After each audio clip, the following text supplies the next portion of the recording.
Hey there. So I wanted to also show you how to weave in these tails as you go. It makes it a lot easier. I didn't do it here for this tutorial, but I'm going to show you for this row.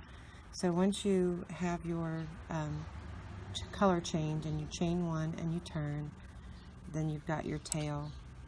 So what you do is you kind of push it to the back. There's your single crochet V stitches on top. And when you work your stitches, since this pattern calls for spike stitches, and in this one we're going to spike stitch or single crochet the first 2 stitches. So I haven't actually single crocheted anything yet, I've just chained. You're going to work into the very first chain, the same exact one that you're working on. That's what you do for single crochets. So you keep your yarn behind there and you work it as if a normal single crochet. You kind of just fold it in and work it together.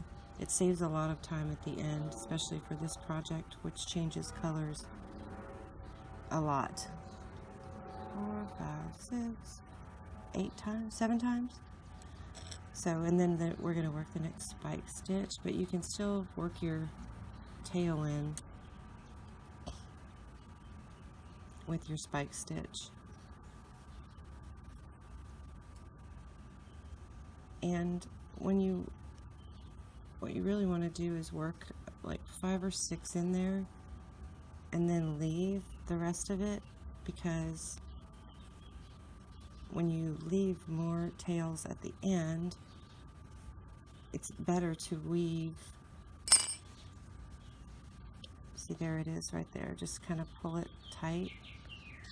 And then you take this tail right here and you can kind of sew it back and forth through here so that it secures it better. Alright, well, I hope that helps, this pattern, and if you have any questions, please let me know. Thank you.